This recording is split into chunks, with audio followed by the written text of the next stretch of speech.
네, 오늘 보실 말씀은 사무엘상 26장 1절에서 12절까지입니다. 지난 시간 우리는 나발이 죽는 장면, 그래서 다윗이 하나님께서 내가 당한 모욕을 갚아주셨다 말을 하고 아비가일을 아내로 맞이하는 장면까지를 다뤘습니다.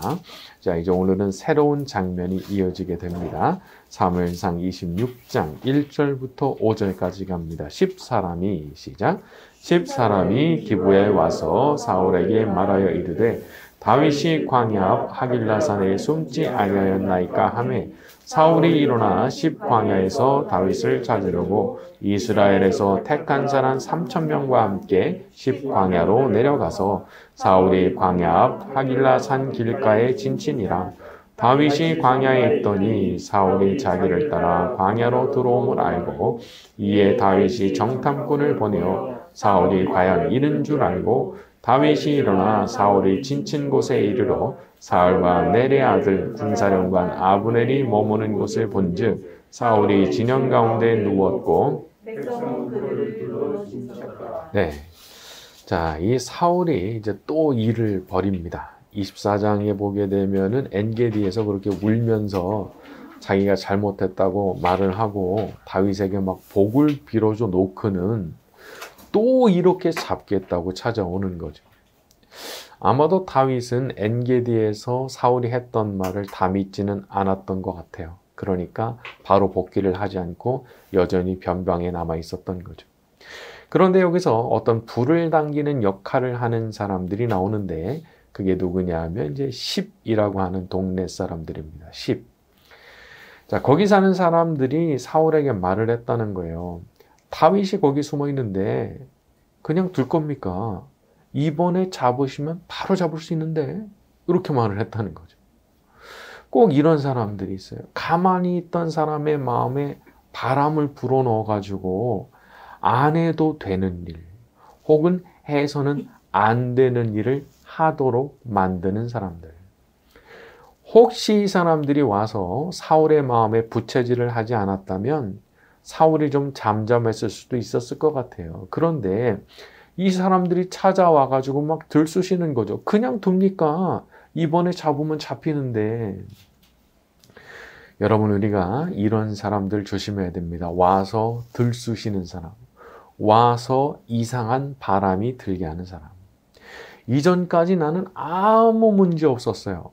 근데 그 사람이 와서 얘기를 하는데 얘기를 가만히 들으니까 이상한 생각이 들고 이상한 감정이 생기고 이거 내가 가만히 있으면 안 되겠는데 이런 생각이 들게 하면서 결국 하지 않던 일을 하도록 만드는 사람들이죠.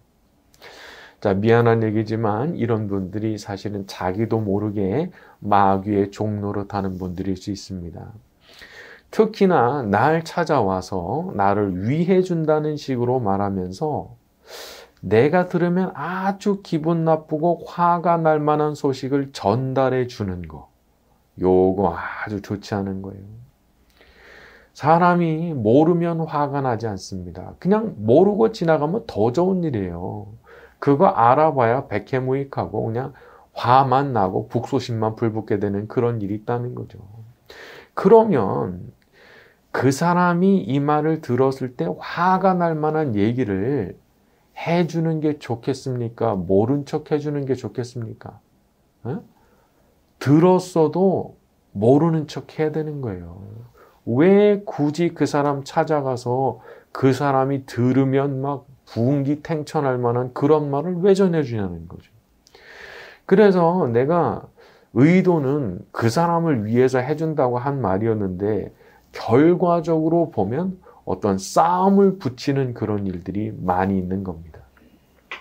나는 그런 의도로 말한 거 전혀 아니에요. 하지만 결과적으로는 아주 큰 싸움이 벌어지는 거죠.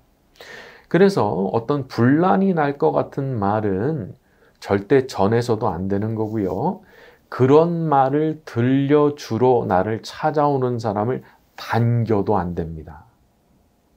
이런 분들은 무슨 정보원이랄까 그런 식으로 생각하고 너무 고맙다 이렇게 반겨주시면 안 돼요. 저를 걱정해 주시는 거 너무 감사하지만 저는 이런 얘기는 좀 듣고 싶지 않다고.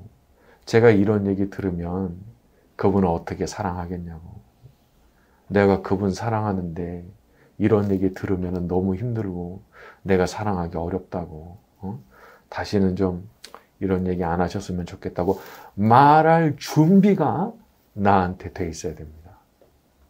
나한테 그 말할 준비가 돼 있어야 되는 거예요. 자, 소식을 전해야 된다면 그 소식을 듣고 그 사람이 그런 말을 했어? 그러면서 더 사랑하고 싶어지게 만드는, 아니 그런 얘기를 들려줘야지. 들으면 막 화가 나고 당장이라도 쫓아가서 그런 말 했냐 안 했냐 막 따지고 싶은 그런 말을 전해주는 거는요, 그 듣는 분을 완전히 시험에 빠뜨리는 겁니다. 전혀 그 사람 위하는 게 아닌 거예요.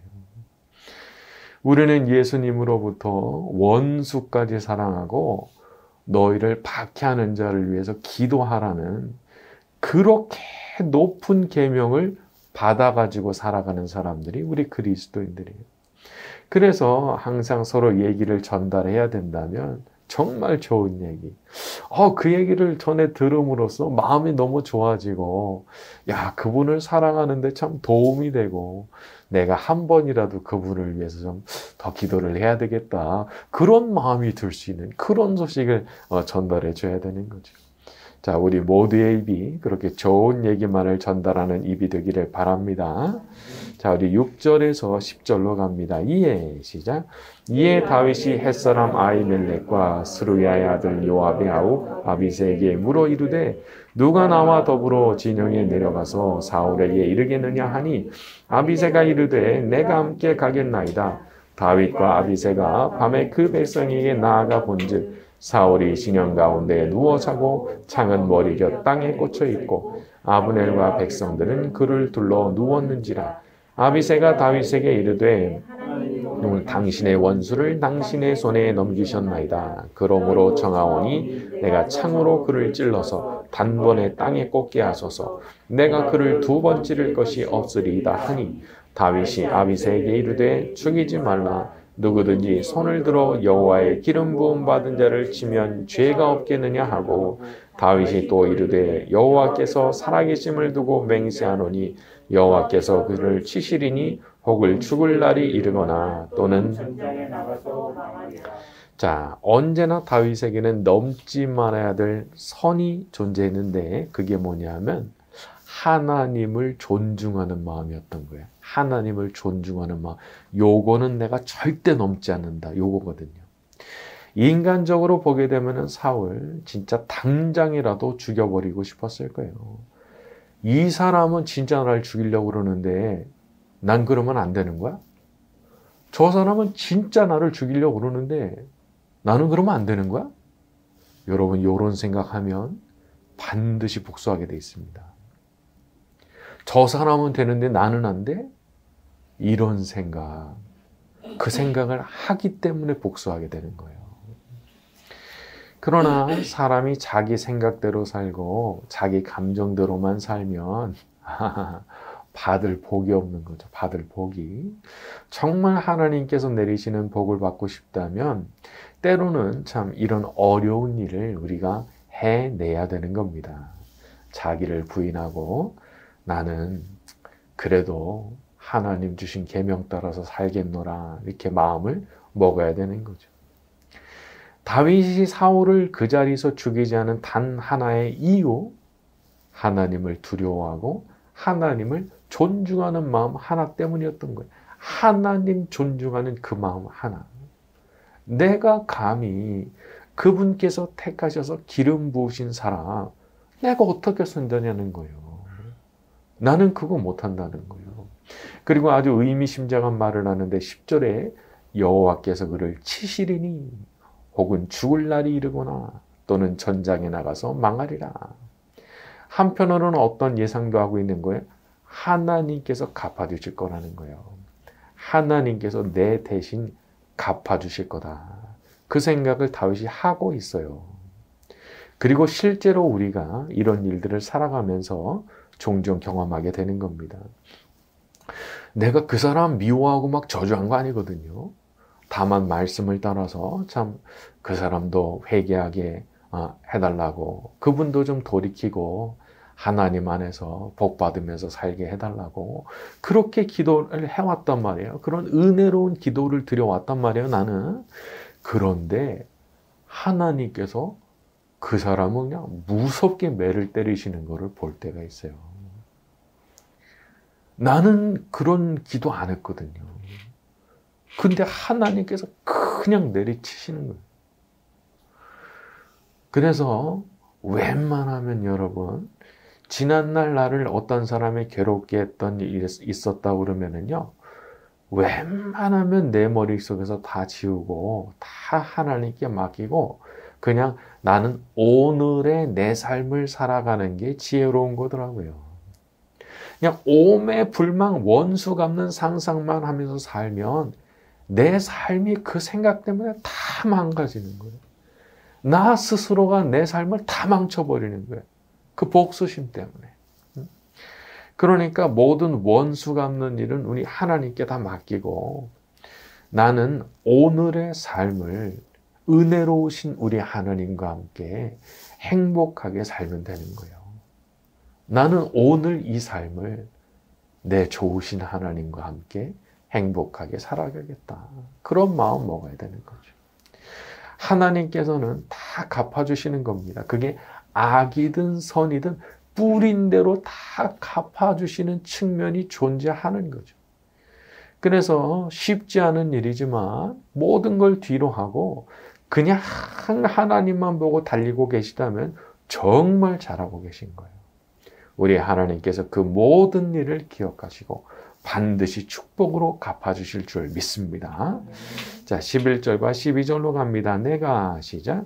내가 손을 들어 여호와의 기름 부음 받은 자를 치는 것을 여호와께서 금하시나니 너는 그의 머리 곁에 있는 창과 물병만 가지고 가자 하고 다윗이 사울의 머리 곁에서 창과 물병을 가지고 떠나가되 아무도 보거나 눈치채지 못하고 깨어있는 사람도 없었으니 이는 여호와께서 그들을 깊이 잠들게 하셨으므로 그들이 다 잠들어 있었기.